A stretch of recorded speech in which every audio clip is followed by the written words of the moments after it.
Саламатсыздар, урматтуу депутаттар. Урматтуу депутаттар, орун алсаңыздар, кворум бар. 65 депутат каттоодон өттү. Жыйналышты баштасак болот.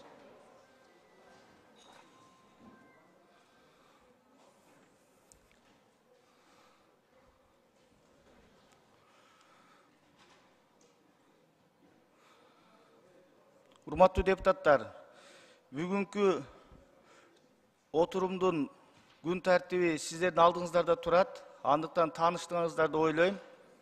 Андыктан бүгүнкү отурумдун күн тартибин негиз катары добушка коем, добуш бериңиздер.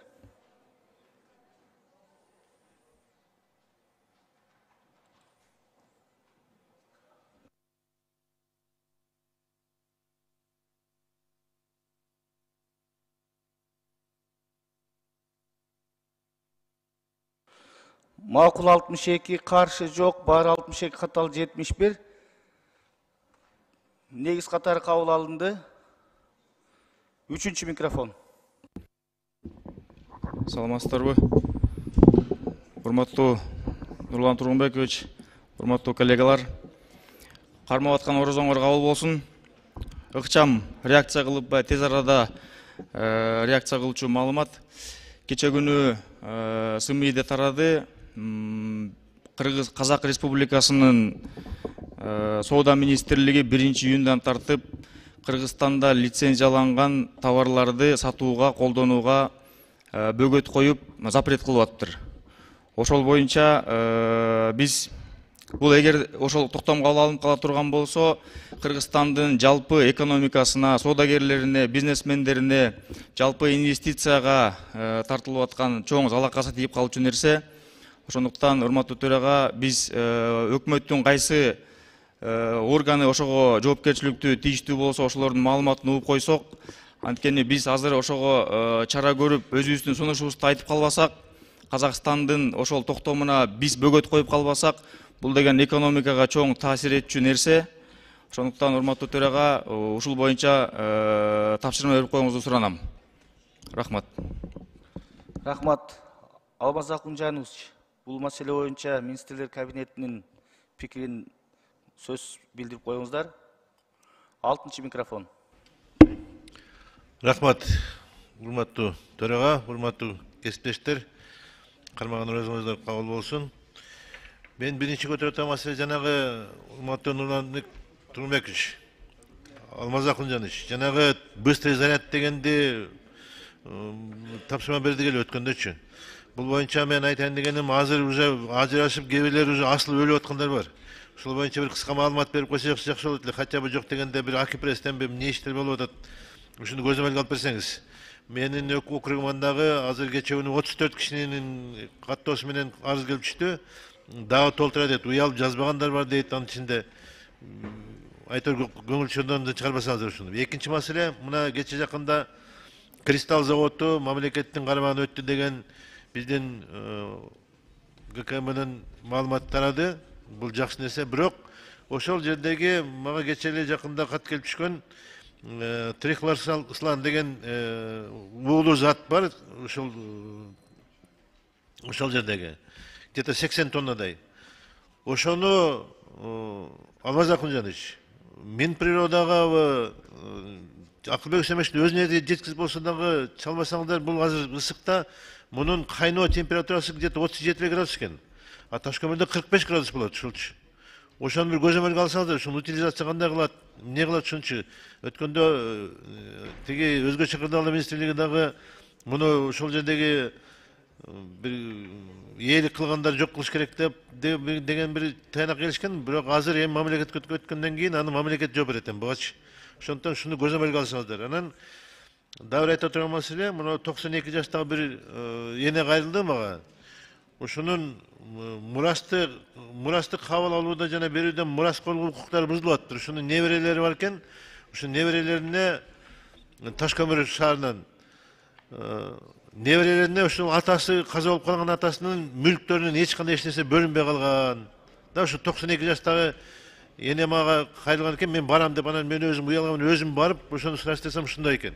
Ошону дагы көзөмөлгө алып берсеңиз, мен сизге анан каттындагы копиясын берип коеюн сизге. Ушуну көзөмөлгө алып берсеңиз. И последний жанагы суу ресурстары айыл чарба жана кайры иштетүү өнөр жай министрлигине 2009-дан 2022 жылга чейин 108 миллион 300 миң доллар акча бөлүнгөн. Мен буну ушул bir жылдан бери айтып келем, Алмаз Акылжанович. Ушуну счетный палатага детально иликтеп берсин мага. Өткөндө мен айттым эле, өткөндө дагы 3 гана позициясын караштырып, детально изилдеп, бул акчанын ийне жибине чейин мага отчет бериши ушул боюнча. Рахмат чоң. Рахмат. Үчүнчү микрофон. Рахмат. Урматтуу төрага Алмаз Акылжанович, Лейлик районунун Разак шаарынын жашоочуларынан кайрылуу келип түшкөн. Негизги суроо бул Разак шаарындагы борбордук канализация маселеси.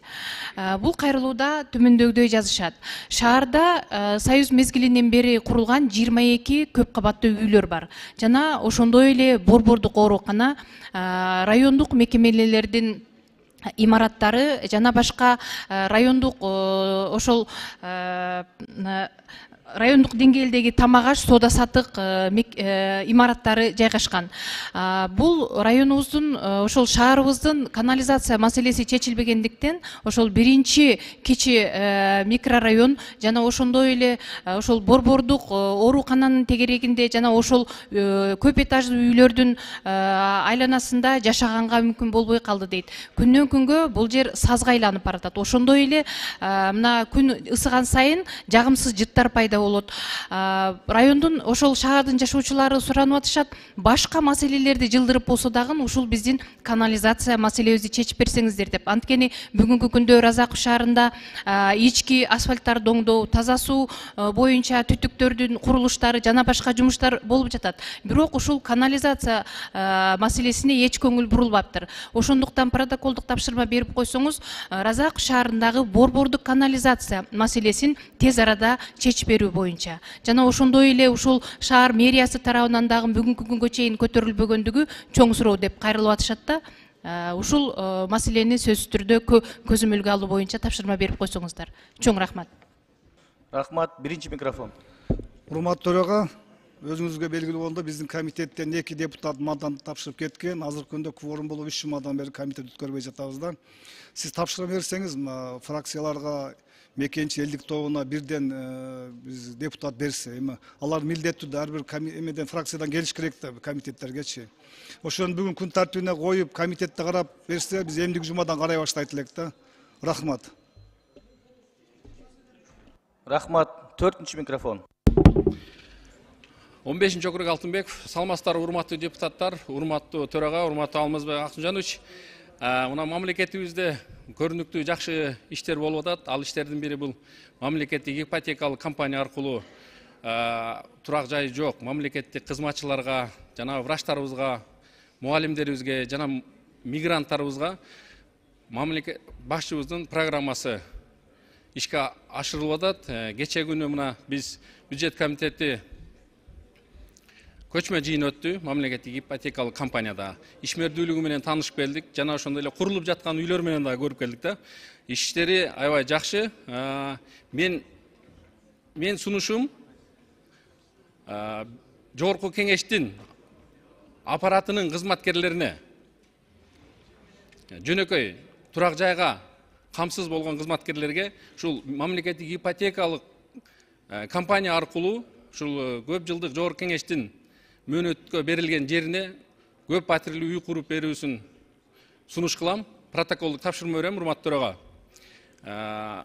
Баарыбызга белгилүү, бул биздин аппараттын кызматкерлери мыйзам келип түшкөндөн баштап кабыл алганга чейин өзлөрүнүн активдүү, өзүнүн иштерин аткарышып келишет. Ошон үчүн биздин дагы жогорку кеңештин кызматкерлерине үй, турак жайга муктаж.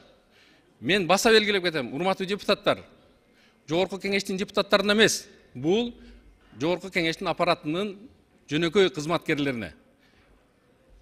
Урматтуу төрага, протоколдук тапшырма берип койсоңуз, мен кат жүзүндө дагы берип кетем. Рахмат. Рахмат. Экинчи микрофон. Саламатсыздарбы, урматтуу коллегалар. Нурламбек Тургунбекович, Алмаз Акынжанович, азыр мына Ак үйдүн астында мына Сүйөркулов көчөсүндөгү 80 үй бүлөнүн мүчөлөрү, өкүлдөрү келип турушат. Мен айта турган сөзүм, али териштирүү иштери бүтө электе ушул үй бүлөлөрдү көчөгө алып чыгарып коюп, мына бала чакалары менен көчөдө калып атат да. Эми эки компания экөөнүн ортосундагы жанагындай келишпестиктерден ел пострадать этип атат да. Ошого мен айтар элем, териштирүү иштери бүткөнгө чейин, булар мына 1 майга чейин деп суранышып атат да. 1 майга чейин бара турган жерибиз жок, бара турган жерлерибизди дайындап алайлы, ошого чейин кое турсун деген дагы сунуштарын айтып атат. Бирок ошого карабастан бүгүнкү күнү мына күч менен укук коргоо органдары барып сүйлөп чыгарып атат. Ушуга көңүл бөлүп териштирип бүткөнгө чейин ушуларга уруксат берип турсаңыздар. Себеби бул дүйнө жүзүнө тарап кете турган болсо, биздин мамлекеттин имиджине дагы өтө зыян келет да. Чынын айтканда, Ак үйдүн астында мына бүгүнкү күнү турушат ошол үй бүлөлөр ыйлакташып. Бул мен ойлойм, бул мамлекеттик жетекчилер деле көрүп аткан болуш керек. Ошол териштирүү иштери бүткөнгө чейин эми инвесторду коргойбуз деп эле биздин өзүбүздүн элибизди көчөгө сүйлөп чыгарып койгондо биз эч качан мындай авторитет албайбыз да. Ошого бир тапшырма берип билдирип койсоңуздар. Рахмат, биринчи микрофон. Рахмат төрага. Азыр Шарапат Мажитовнанын айткан сөзүн улап эле мен Алмаз Акынжанович сизге конкреттүү түрдө сунуш айткым келет. Ошол Сүйөркулов көчөсүндөгү 80 үй бүлөнүн тагдыры менен биз тамаша болуп атат да бир топ күндөрдөн беричи. Азыр мен эшиктен кирип келатсам 12 мүнөт мен убактымды киргизишпей ошол жерде кармап турушту кайрылышып. Ошондуктан өкмөт тарабынан шаардык мэрия менен биргеликте 80 үй бүлөнүн тагдырыны тамаша кылбастан конкреттүү түрдө чечип коюш керек. Бүтүп ичине кирип жашап аткан үй бүлөлөр болгондон кийин ошол деңгээлге жеткенге чейинки күнөөлүүлөрдөн ошолордун жообуну мыйзам чегинде териштирүүнү жүргүзүп алыш керек да. Анан карапайым элде эмне күнөө каражатыны берип сатып алып, анан же акчадан жок, же үйдөн жок, зордуктап күч колдонуп туруп чыгарып койгон болбойт, бир тараптуу карап турупчу. Ошондуктан атайын өкмөттүн эшигине чакырып, өкмөттүн тиешелүү адамдары кабыл алып элди. Анан ошолор өзүңөрчө чечсеңер, себеби жогорку кеңештин алдына келген дагы өзү туура эмес да, бул аткаруу бийлиги тарабынан чечиле турган маселе. Ошондуктан мен сизди протоколдук түрдө төрага тапшырма берсеңиз, ушуга окшогон маселелерди өкмөттүн алдына барса, жогорку кеңештин алдына келбестенчи. Ошондук мен ушуну протоколдук тапшырма катары бүгүндөн кечиктирбестен ушу элди өкмөт кабыл алып, тиешелүү адамдарга жыйынтык чыгарып, анан ошол 80 адамдын тагдырыны ошол ипотекалык компанияга толугу менен өткөрүп берип, алардын каражатын таптырып берүү жагыны мамлекет өзүнүн көрзөмөлүнө алыш керек да. Ушуну толугу менен сиз тапшырма берип коюңуз. Кайра биздин жогорку кеңештин эшигинин алдына келе беришпесин ошондочу. Рахмат, үчүнчү микрофон. Рахмат, урматтуу төрага. Мен дагы ушул эле Сүйөркулов көчөсү тууралуу сунуш айткым келип атат. Урматтуу төрага, урматтуу депутаттар.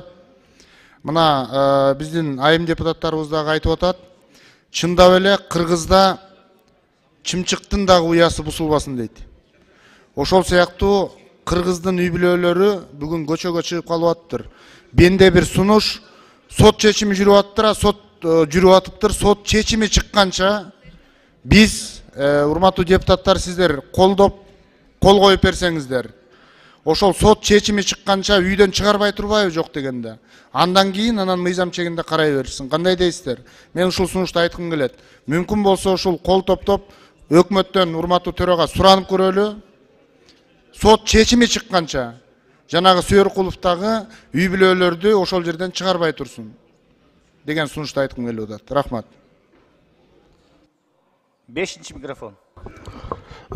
Масалиев Бүтүн Кыргызстан фракциясы, урматтуу кесиптештер, урматтуу төрага, урматтуу төраганын орун басарлары.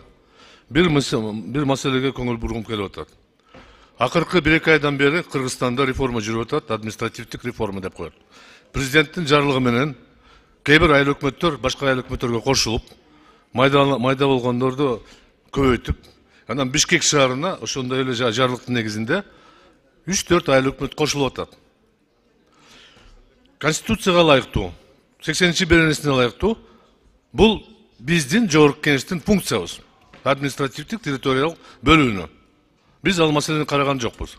Негизи кылып аткан иш жаман эмес, жакшы. Кошконубуз туура эле, чоңойткон айыл өкмөттөр туура эле. Бирок жол жобосу Конституцияда жогорку кеңештин милдети деп жазылып турат. Президенттин укуктарында андай жок. Ошондуктан мен сизден суранат элем. Мына өкмөттүн өкүлү турат, бул жерде ыйгарымдуу өкүлү. Чогуу бир-эки күндө акылдашып бир чечимге келели. Жардам керек болсо келгиле, биз мыйзам менен бекитип берели. Бирок баары мыйзамдуу болгондо кийин эртең күнү кандай бир туура эмес деген сөз болбосун да. Негизи мен колдойт элем реформаны. Бирок жол жобосун аткарышыбыз керек, мыйзамды так аткарышыбыз керек. Урматтуу төрага, эгер сиз мына биздин юристибиз бар, комитет бар, ушуларга тапшырма берип кыска мөөнөттө кийинки жумага чейин бир жоопту алсак туура болот эле. Рахмат. Рахмат. 6-чы микрофон. Саламатсыздарбы, урматтуу депутаттар, урматтуу төрага, урматтуу Алмаз Ахунжанович. Өткөндө мен Суйуркулу көчөсүндө болгон окуя боюнча мен дагы айткам. Чынында мен 1 жыл мурун эле каттарды жөнөткөм ошол боюнча. Бирок азыр бирөөнүн кызыкчылыгы бар окшойт. Ошон үчүн ушундай болуп атат да. Себеби мурун 1 жыл мурун прокуратура, башка укук коргоо органдар даже көңүлдү бурган жок да ошого. А мына ушул жылда выселение кылып атышат. Бир топ эле службалар кошулуп. Эми бул жерде чынында разборка кылыш керек. Азыр мэриядагы Субанбердиев 102 ошол көчөсүндө үйдө турган жарандарды чыгарабыз деп атат да. Алар 15 жыл очередке туруп ошол үйлөрдү, квартираларды алышкан. 15 жыл азыр жашап, аларды чыгарабыз деп атканы бул өтө акыйкатсыздык болуп атат да. Себеби мына кээ жарандар биздин жерди басып алып, биз аларга амнистияны кылдык. Буларга болсо үйдү алар баса алган жок. Аларга президент, бирөөгө президент берди, бирөөгө мэрия берди, бирөөгө мамлекеттик кызматтан беришти. Азыр выселение кылганы бул өтө туура эмес да. Вот кантип ошо мен билбейм да, вот өкмөт кантип ошо карайт да. Жер баса алган кишиге биз амнистия кылып атабыз. Өзүңөр берген батирден чыгарсаңар бул кандай туурабы же туура эмеспи? Мен суранарым да, ошону токтотуш керек да. Бирөөнү үйдөн чыгарып, 15 жыл жашаса эми приватизацияны кылып бериш керек эми. Да, жаңы үйлөр курулса, ушундай кызматтык үйлөр берилсе, аныкы албетте аны караш керек. А бирок уже берилгенден кийин, тем более ачкычты берилгенден кийин андай кылбаш керек да. Сураныч Алмаз Ахунжанович, токтотсоңор ошону. Президент аны дагы билиш керек да. Ошон үчүн мен азыр микрофон чыгып ошону айтып атам. Рахмат. Рахмат. 5-чы микрофон. Чоң рахмат, урматтуу төрага. Саламатсыздар, урматтуу депутаттар. Орозоңуздар кабыл болсун. Урматтуу төрага, менин үстүмдөн миш-миш ушактарды таратып атышат. Анан кечирим сураш үчүн мага 10 мүнөттүк фракциянын убактын берип коюшуңузду суранам. Рахмат. 2-чы микрофон. Саламатсыңарбы, урматтуу депутаттар. Чынында эле Суйуркулов көчөсүндөгү биздин жарандар боюнча адилеттүү маселе көтөрүлүп атат. Бир жагынан мыйзамдар аткарылыш керек, ага ал маселе боюнча талаш жок. Бирок мыйзам баарына бирдей иштеш керек деп ойлойм. Анткени жилищный кодекс боюнча суук мезгилде минусовой градус болгондо эч качан бир да жаран күч менен чыгарууга жашаган жеринен туура келбейт. Бул мыйзамсыз аракеттер болуп калат. Ошондуктан мыйзам иштесе баарына бирдей иштеш керек. Мен ойлойм, прокуратура органдары мыйзамдардын аткарылышын көзөмөлдөгөн орган катары бул маселеге тыгыз көңүл буруп, мыйзам талаптарын аткартып, бардыгын жөнгө салыш керек деген пикирдемин. Анткени мына азыр кар жаап атат эшикте. Каяка барат алар? Протокол тапшырма берип, тиешелүү комитетке, тиешелүү органдардын ушундай тапшырма берсе, карап мыйзамдуу чечим кабыл алса. Рахмат. Рахмат. Урматтуу депутаттар, жетиштүү болду окшойт, баарыңыздар оюңуздарды айттыңыздар. Мен дарегиме төрага катары айрым депутаттар кайрылып калды, ошого кыска жооп берейин. Биринчиден, Сүйүн Абдулдаевич укук тартиби боюнча комитетке сиз жетектеген мүчөлөрдү камсыз кылуу боюнча туура маселе көтөрүлүп атат. Себеп дегенде маанилүү мыйзамдар кезек күтүп турат. Бул комитетте каралыш керек эле. Комитеттин жыйыны ошол кворумдун жоктугунан өтпөй жатат. Урматтуу лидерлер, депутаттык фракциянын лидерлери, топтун лидерлери бул комитетке тез арада бирден өкүл катары депутаттарды беришиңиздерди сурайм. Бул негиздүү маселе, муну чечишибиз керек. Экинчиси, Айбек Алтынбекович туура маселе көтөрдү. Жогорку кеңештин аппаратынын кызматкерлерине ипотекалык жол менен үйлөрдү куруп, ошо үй жокторго турак жай менен камсыз кылуу боюнча бул маселе күн тартибинде бар. Сиз жакшы билесиз. Мен бул маселени сиз мага 1 ай мурун айткансыз. Ошондон бери бул маселенин үстүндө иштеп, азыр иштер жылып атат. Мен кече эле атайын катка кол койдум. Ошол өкүл кылып, ошо сизди демилгечи катары сиздин фамилияңыз жазылган. Бюджет комитетинин төрагасы Данияр Элмекович менен кошо ушул маселени алдыга жылдырып, тийиштүү органдар менен иш алып баруу боюнча. Мен бул сиздин айткан маселеңизди толук колдойм. Үчүнчүсү, аймактык маселелер боюнча Исхак Абсаматович, сиз айтып атасыз, президенттин укугу жок, жогорку кеңештин укугу, бул маселени биз карашыбыз керек. Туура, бул президенттин жарлыгында дагы белгиленген атайын пункт бар. Буну жогорку кеңешке киргизүү боюнча азыр аткаруу бийлиги аймактык реформаны жасап атышат. Аны бекитүү, ишке ашыруу биздин парламенттин функциясы. Биздин укугубуз аны берген, ошо жарлыкта да турат, жогорку кеңешке киргизүү боюнча. Бул боюнча бардыгы көзөмөлдө. Мыйзамдан тыш иш болбош керек. Төртүнчүсү, биздин жогорку кеңештин алдында келген Сүйөркулов көчөсүндөгү үйдүн жашоочуларынын маселеси боюнча, бул маселе чынында мындай жүрөк өйүткөн маселе. Өз убагында ошол кычыраган кышта ушундай абалга кабылгандыгына байланыштуу мен бардык тийиштүү мамлекеттик орган жетекчилери менен сүйлөшүп, жогорку кеңештин тынчсыздануусун айтканмын. Бардыгы мыйзам чегинде болуш керек.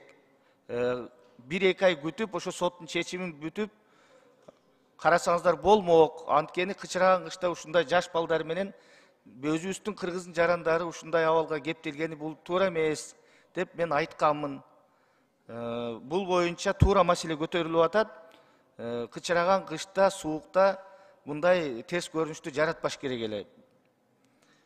Бунун үстүндө иш жүрүп атат, азыр соттук териштирүүлөр болуп атат экен. Бирок баса белгилеп коюш керек, мындай көрүнүштөр тилекке каршы көп. Себеби мыйзамсыз турак жайлар көп курулуп кеткен убагында. Ошонун бардыгын иретке келтириш үчүн ар кайсы чаралар болуп атат, бирок кычыраган кышта болбош керек болчу. Урматтуу депутаттар, ушул айтылган сунуш пикирлердин баарын эске алып, бүгүнкү отурумдун күн тартибин толугу менен добушка коем, добуш бериңиздер.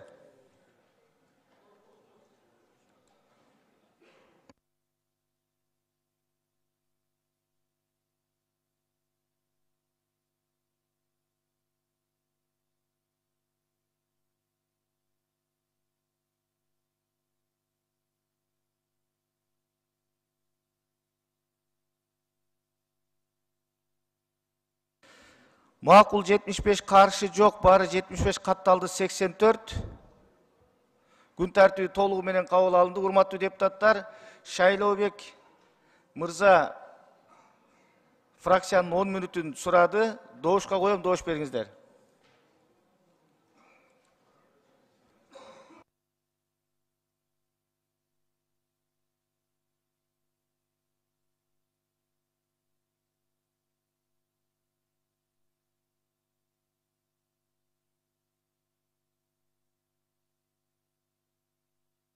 Макул 75, каршы жок, бар 74, катталды 84. Келиңиз Шайлообек мырза.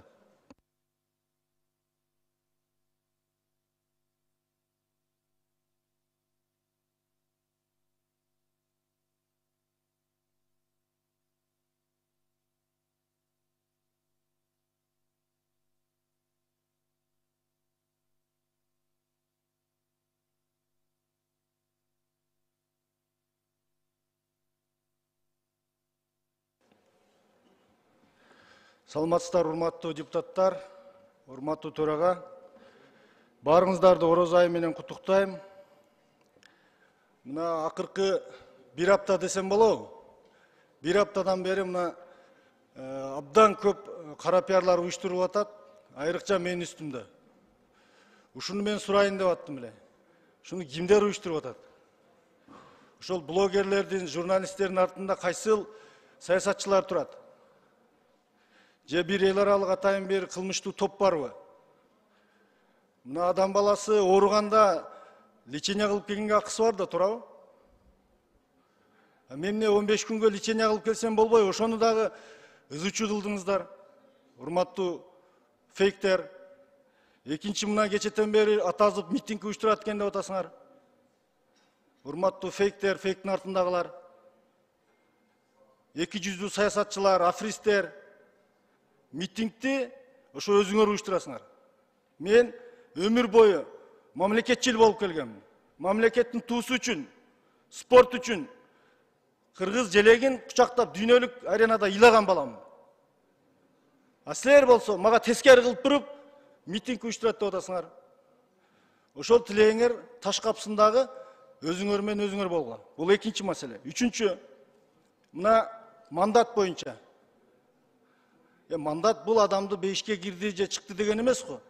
Мандаты жок деле элдин арасында кызмат кылса болот. Эмне атазы мандатын алдырды деп эле бир административдик соттун чечимин, жогорку сот чечим чыккан өзү Муртазалиевке. Силер кара пиар кылып атасыңар. Шуну ким кылып атат ушуларды? 100 миңдеген блогерлер менен. Ошол мандатты 2 жылдан бери артымдан кууп жүрүп, башкы прокурор максатына жетти. Элдин аманатын, элдин ишенимин эртең кыяматта сураса аманатты, баш прокурор жооп берет эми ошого. Үчүнчү маселе, Матраимовго байланышы бар деп атасыңар. Урматтуу депутаттар, айланып кетейиндер.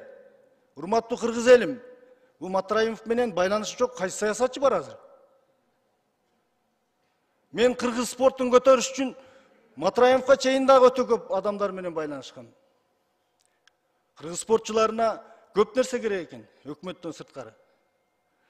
Эң чоң байланышы бар, мен жоон тизмени айтпай эле коеюн, бир 2 китти айтып коеюн, майда балыктарды айтпай. Мына баш прокурор Зулушев, сиз өзүңүз кандосу болуп, уча тартып, туулган күнүңүздө Райым Досумбекке чейин жебей тургула деп отурбадыңыз беле? Сиз Зулушев мына 3 жылдан бери отурасыз прокурор болуп. Көрбөй калдыңыз бегер, чоң кылмышкер болгон болсо ал киши. Кече муфтиятты ачып атканда эле кармап албайсыз беле? Мына бизди Жеңишбек Шермабатович көздү берден алып кеттиңиз. Прокурорлор кылмышты жаап атат дегенде.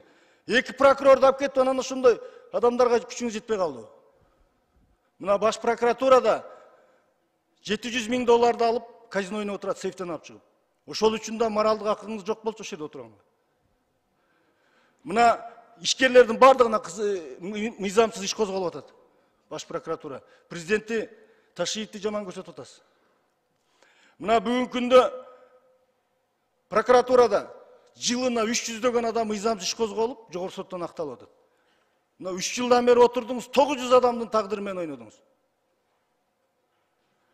Мына урматтуу депутаттар, баш прокурор 1 жылда бир келип отчет бериш керек мыйзам боюнча. Өзүнүн прокуратурасына эле журналисттер чакырып отчет берип койду. Тоgoткон жок бизди. Кыргызстанда кыргыз эли Садыр Жапаровду шайлаган. Канча президент бар өзү? Садыр Жапаров президентпи же Зулушевпи? Ошол бизди мына жерден алып кеткен үчүн жооп бериш керек болчу. Анан кийинки маселе, мына эми бул баягы Матраимовго байланышы бар дегенден айтып атам да, былыйып, аппак периште болуп сүлкүлдөп отуруштун кереги жок. Эгер байланышы барлар болсо. Менин айыбым спортко жардам берген үчүн жардам берди деп айтып койгондугум ушул жерден дагы. Мына кече профессиональный бокс өткөрдүм, Камчек Ташиев да жардам берди.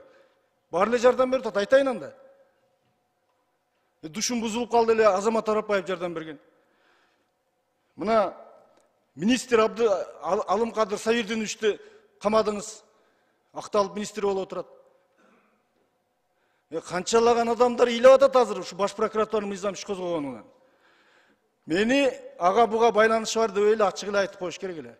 Мына жерде депутаттык комиссиянын төрагасы болуп отуруп, мына парламенттин мээнетин Баш прокуратура жаап отурду кылмышкерлерди. Профсоюздардын канча мафиянын куйругун дебеледик, ачылайын деп калды эле. Эгер мен кетсем, урматтуу депутаттар, мээнет чекке кетпесин, аягына чыгарып коюңуздар.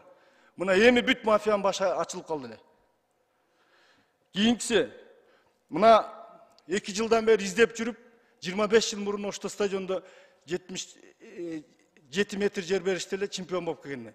Ошону таап алыптыр, 25 жыл. Турат, кайра ала берсин. Ошону пиар кылып атышат. Кийинки, урматтуу кыргыз элим, мен дайым мамлекеттин саясатын колдоп, бардык мыйзамдарды колдоп келдим. Конституцияны колдодум, кумтөрдү колдодум, бүт баарын колдодум. Желекти колдодум, кемпирабадты колдодум. Эмне үчүн? Сизлерге барганда айтасыңар, президентти колдо деп, Ташиевти колдо деп. Мына колдодум силер айтканды. Мына итөгүндө ушундай болуп атат. Бирок бүгүн орозодо мен силерден кечирим сурап коеюн. Өзүмдү төрөгөн апам, бир туугандарым, эй бала, мына казинону колдоо дегенди карабай, мен мамлекеттин экономикасы, президенттин саясаты, мамлекеттин өнүсү деп колдодум эле. Ошол казинону колдогом кечирип койгула, урматтуу кыргыз элим. Мен туура эмес кылып койгон экенмин. Эмнеге Акылбек Жапаров келип айтты? Колдогула, 2 миллиард жылына түшүрөбүз деп.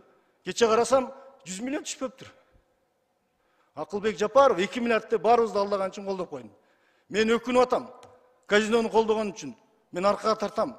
Кечирим сурайм орозодо. Ушул нерседе ушул жерде кылдым, ушул күнөөнү ушул жерден кайра тууба келтирип кечирим сурап атам. Анан кийин, урматтуу төрага, эми болор болду. Мына Өмүрбек Бакиров менен Алимжан Фаркат Алимжановдон берекке караганда бүгүн 10-чу депутат кетип атат. Сиз келгенден бери 10-чу депутат кетип атабыз. Менен кийин токтойбу, болду, бүттү. Кыргыз парламенти үчүн өзүмдү садака чаптым мен. Кыргыз парламенти сизден акча, бийлик сурабай атабыз. Биз эркиндик сурап атабыз. Микрофондун эркиндигин сурап атабыз биз. Жогорку соттун чечимин Муртазалиевке административный чечим чыгарып койсо, ушул Кыргызстанда сот реформасы болуп атат деген деп ишенсек болобу ушул жерде? Чыңгыз Айдарбекович менен Нуржигит Кадырбековго ыраазычылык билдирем. Мен дарыланып жатканда аябай каралашты эле акчалап. Ушул келишүүдө сурадыңыздар. Келиңиздер парламент, урматтуу эл өкүлдөр, бири-бирибизди колдосок, бүгүнкү бизге түшкөн кезек кимиңде турат эртең? Урматтуу төрага, сиз өтө жакшы иштерди кылдыңыз буга чейин. Бирок парламент сизди төрага кылганда максат ушуларды коргосун, президент менен урматтуу Ташиевден ушуларды алдырбастан сактасын деп шайлашты го. Коргоп бербейсизби бизди? Ташиевке кириш үчүн Шакиевдин кезегинде турабыз приемныйында. Мына сүйлөй берди эле коркутуп койдум, генералга айтып дейт. Не деген нерсе бул? Кылмыштуулук менен күрөшүлүп атат, мамлекетте өнүгүү болуп атат. Мен мына жерде депутат болуп келгенде бата берип атканда айтышкан. Сен депутат катары жакшыларыбызды жакшы деп айт, жаман болсо аны да айт деген. Мен айтып атам, мен ойлопмун. Ушул жерде министрлерди, прокурорлорду, ошол жердеги мафияны айтып атсам, аларга жардам берип атыпмын деп ойлопмун. Көрбүсө айтпаш керек турбайбы? Жөн эле сүлкүлдө отуруп, кнопка басып эле кетиш керек турбайбы анда? Элдин эркиндиги, мамлекеттин эртеңи, улуттун эртеңи кайда калат анда? Муртазалиевке эмес мандатымды. О магистралда куруп аткан микрорайонуңарда бир балага берип койсоңор да макул. Себеби алда өзүңөр чечип атасыңар. Мен бул мандатты ошол элдин колдоосу менен, ошол жерде подкуп болбосун деп президенттин буйругу менен утуп келдим эле. Тыйын тарат дейт. Тыйын тараткан болсом ат жабым алдына кетмекмин. Өзүмдүн агитаторлорумдун обетин бере албай жүрдүм. Төлөкөндө 17 000 элимдин үмүтү сынып калбасын деп Бишкектен койдум эле мына.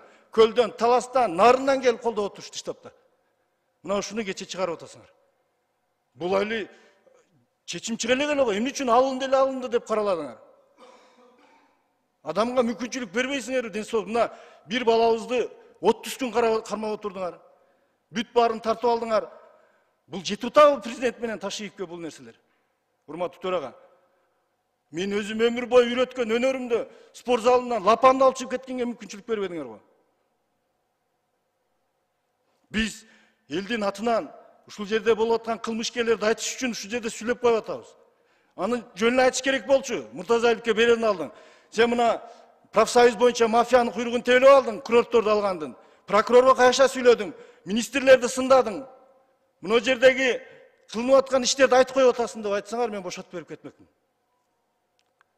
Ошон үчүн сөзүмдүн аягында урматтуу төрага, урматтуу депутаттар, 1 мүнөт коюла.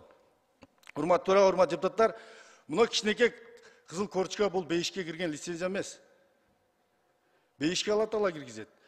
Эмне болуп атса Алладан болду. Мүмкүн мени кээ-бирки дамалары чалып айтат, сен дават кыл деп атышат окшойт депчи. Биздин өнөрүбүз бар. Өнөр үйрөтө беребиз. Эгер кыргыз эли мени барктабаса, чет өлкөгө барып деле үйрөтө берем, машыктырып. Бирок биз мына жерде парламенттин эркиндиги, бул парламент кандайдыр бир администрациянын нотариусу болуп калбаш керек да.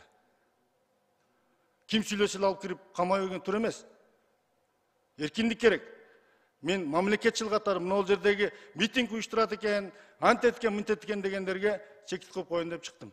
Ошондук үчүн урматтуу президент, сиз Москвада жолукканыңызда айттыңыз эле, мен бийликке барсам жаныңда болосун деп. Жаныңызда эмес, мына 1 жылдан бери жазылып атам, приемга киргизсе элек. Эгер угуп аткан болсоңуз, президент менен Камчыбек Ташиевке кайрылат элем. Мени чакырып угуңуздар, бүгүн тегереңиздерге кимдер топтолгонун айтып берейин. Анан каалаган чечим чыгара бериңиздер. Кыргыз элинин акыркы үмүтү болгон болчу бул. Сүйлөй бериңиз.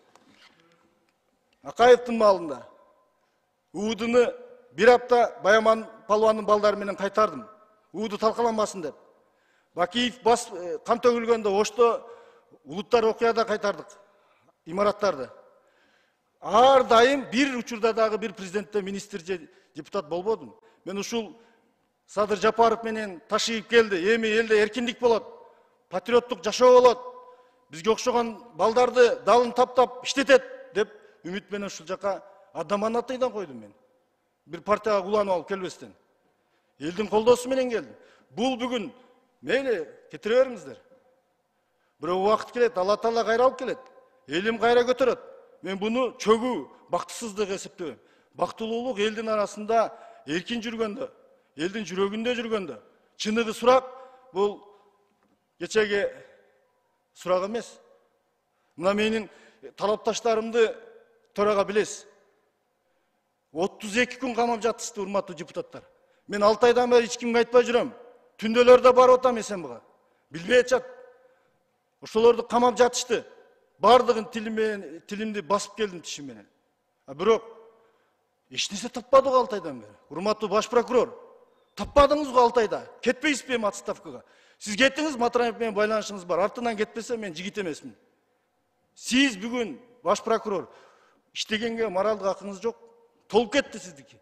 Эл эртең жарылса сиз күнөөлүү болосуз. Сиз бардыгын заблуждение калып кетип атасыз. Баш прокурор негизги мыйзамды көзөмөлдөш керек да. Анан мына айтып туруп, блогерлериңерди сааттан кечке мени каралатпастан.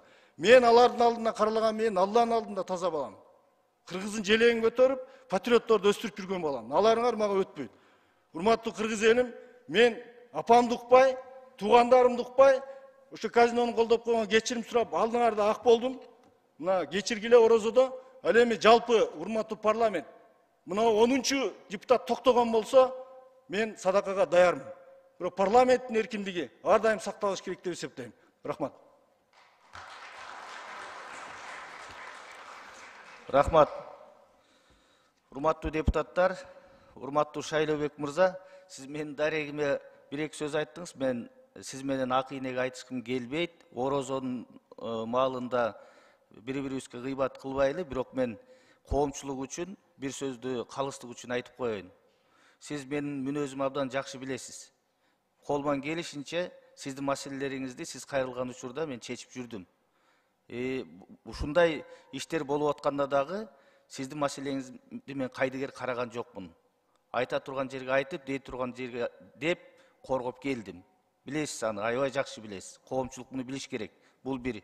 Экинчиден, депутаттарга кандай иш бар, кандай иш козголот, бардыгы мыйзам чегинде. Мыйзамсыз болсо, биз дайыма мыйзамсыздыкка каршы күрөшөбүз.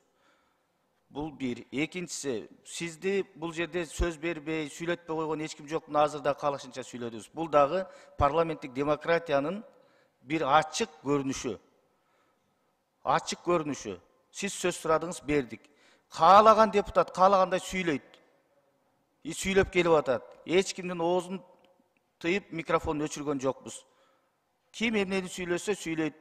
Себеби эл сүйлөйт деп шайлаган. Парламенттин өзүнүн табияты бар, ошол табиятынан жазбаш керек. Рахмат.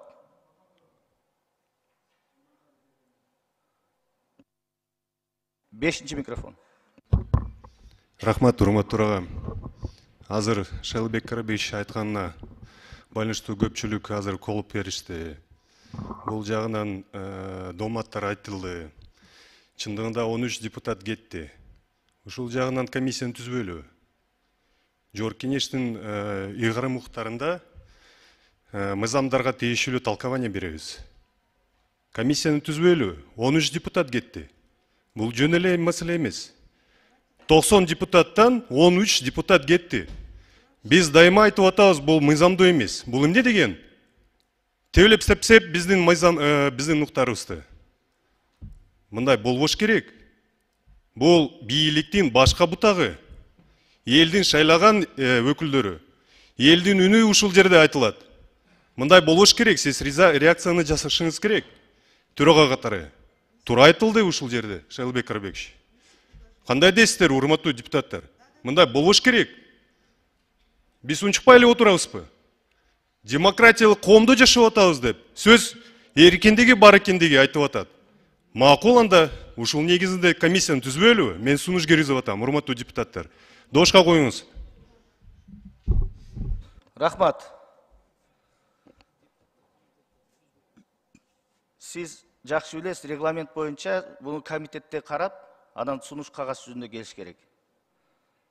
Урматтуу депутаттар, күн тартибинде маселелерди кароого өтөлү. Күн тартибинде биринчи маселе Кыргыз Республикасынын министрлер кабинети жөнүндө Кыргыз Республикасынын конституциялык мыйзамына өзгөртүү киргизүү тууралуу конституциялык мыйзамдын долбоору 3-чү окууга киргизилет.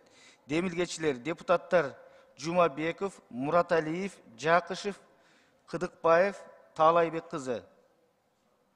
Конституциялык мыйзамдар, мамлекеттик түзүлүш, сот укук маселелери жана жогорку кеңештин регламенти боюнча комитет караган. Баяндамачы Султанбекова Чолпон Алыевна аталган комитеттин төрайымы. Сөз баяндамачыда. Экинчи микрофон. Урматтуу төрага, биз аграрный комитет бир маселени караш үчүн чогулуш керек болуп атат. Бир 5 мүнөт убакыт бересиз мүчөлөрүнө. Могу сүт боюнча маселени карай коюшубуз керек болуп атат. 5 мүнөт. Уруксат берип коюңуз.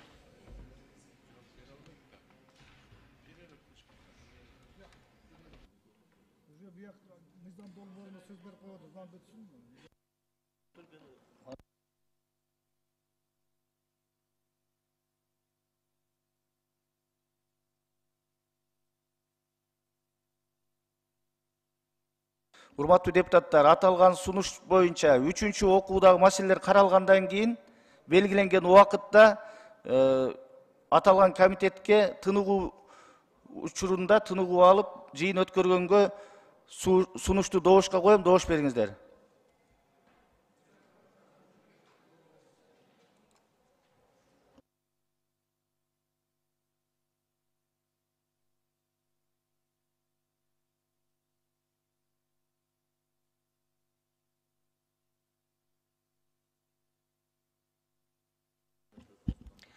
Макул 70, каршы жок, баары 70, каталды 86, сунуш кабыл алынды. Сөз сизде, Чолпон Алыевна. Рахмат, Жемиле Кубанычбековна, урматтуу депутаттар, саламатсыздарбы? Бул мыйзам долбоору 3-чү окууда каралып атат. Кыргыз Республикасынын министрлер кабинети жөнүндө Кыргыз Республикасынын конституциялык мыйзамынын өзгөртүүлөрдү киргизүү тууралуу Кыргыз Республикасынын конституциялык мыйзам долбоору 3-чү окууга кабыл алууга Кыргыз Республикасынын жогорку кеңешине сунушталсын. Урматтуу депутаттар, добуш берип коюңуздар. Урматтуу депутаттар, мыйзам долбоору 3-чү окууда каралып атат. Суроолор барбы? Жок. Комитеттин корутундусун окуу үчүн конституциялык мыйзамдар, мамлекеттик түзүлүш, сот укук маселелери жана жогорку кеңештин регламенти боюнча комитеттин төрайымы Султанбекова Чолпон Алыевна сөз берилет. Рахмат, Урматтуу депутаттар, мыйзам долбоорун 3-окууга кабыл алууга жогорку кеңешке сунуштайбыз. Добуш берип коюңуздар. Рахмат. Аппарат кошумча каттоону ачыңыздар. Каттоодон 86 депутат өттү. Урматтуу депутаттар, мыйзам долбоорун 3-окууда добушка коем. Добуш бериңиздер.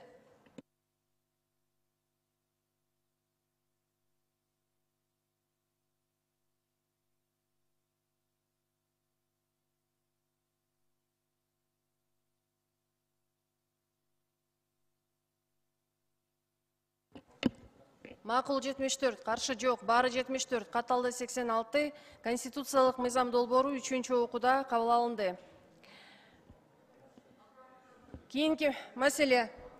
3-окууда мыйзамдар каралып бүткөндөн кийин 5 минутка Кыргыз Республикасынын Жогорку Кеңешинин регламенти жөнүндө Кыргыз Республикасынын мыйзамына өзгөртүү киргизүү тууралуу мыйзамдын долбоору 3-окууга киргизилет. Демилгечилер, депутаттар Жумабеков, Мураталиев, Жакышев, Кыдыкбаев, Талабек кызы, конституциялык мыйзамдар, мамлекеттик түзүлүш, сот укук маселелери жана Жогорку Кеңештин регламенти боюнча комитет караган.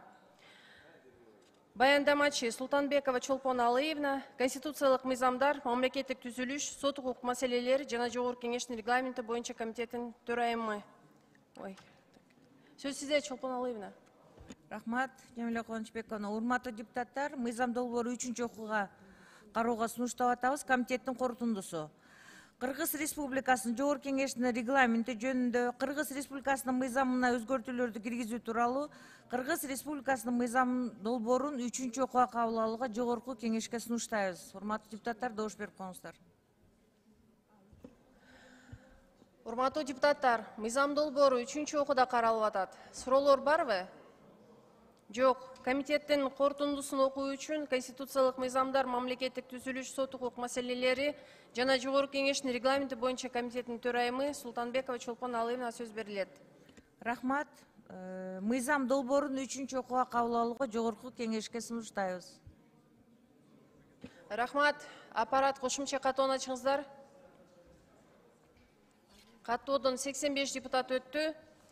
Урматтуу депутаттар, мыйзам долбоорун 3-окууда добушка коем. Добуш бериңиздер.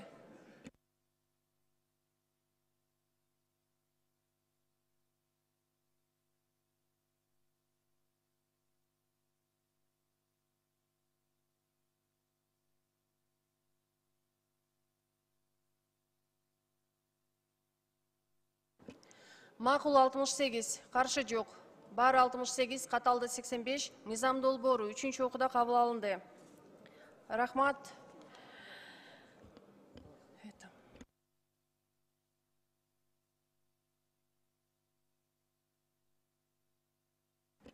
Үчүнчү маселе. Кыргыз Республикасынын айрым мыйзам актыларына, Турак жай кодексине, аскер кызматчыларынын статусу жөнүндө мыйзамга өзгөртүүлөрдү киргизүү тууралуу мыйзамдын долбоору 3-окууга киргизилет.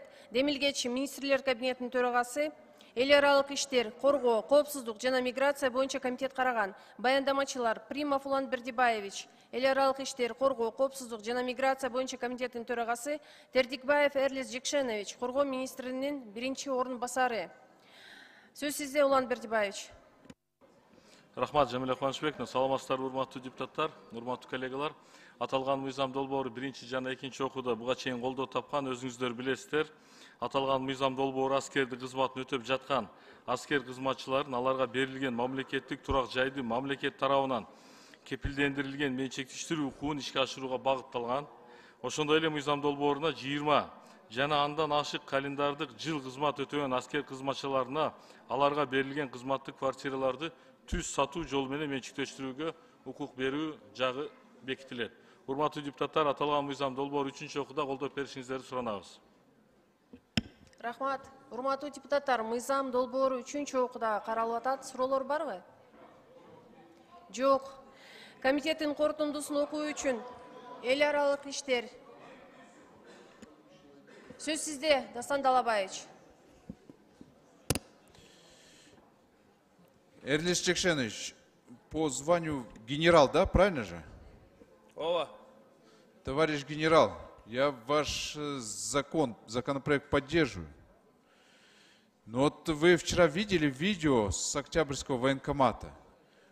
Вы извините меня, мне приходится этот вопрос задавать по совершенно другому законопроекту. И меня просто удивляет, как вы собираетесь укреплять боевой дух, когда в военкоматах такие ужасные туалеты. Ну это просто ужас просто. Любой желающий даже послужить в армии, вот парню 17-18 лет, который придет, увидит этот ужас, он скажет, как я буду там служить, если в военкоме так у нас происходит. Прежде чем вот такие вопросы поднимать, мне кажется, надо начинать с элементарных вещей.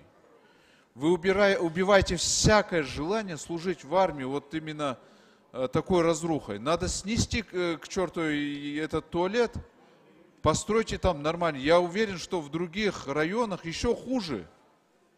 Это в городе происходит, представляете? Видели же, да, сами? Жоқ, мен видеоны көріп тұрмын. Мен Жо, бар келмейсіз бе ошол жерге өзіңіз? Болбойт қой эми. Уят. Барып келебиз, барып келебиз. Керек болса ошону солдаттарга айтырып, снесите его и все, и постройте новый. Ну, надо создать достойные условия. Если вы хотите защищать Родину, прежде всего надо защищать свое достоинство. Вот с этого надо начинать, а потом уже защищать Родину, когда вы научитесь защищать свое достоинство. Большая просьба у меня к вам. Это даже не вопрос, я очень прошу вас. Дастан Далабаев, түшүндүк сизди. Рахмат. Рахмат. Комитеттин корутундусун окуу үчүн эл аралык иштер, коргоо, коопсуздук жана миграция боюнча комитеттин төрагасы Примов Улан Бердибаевичке сөз берилет. Рахмат. Урматтуу депутаттар, мыйзам долбоору 3-чү окууда жактырылсын жана Кыргыз Республикасынын Жогорку Кеңешине 3-чү окууга кабыл алууга сунушталсын. Рахмат. Аппарат кошумча каттоону ачыңыздар. Каттоодон 85 депутат өттү. Урматтуу депутаттар, мыйзам долбоорун 3-чү окууда добушка коем, добуш бериңиздер. Камера жакта. Добуш бериңиздер.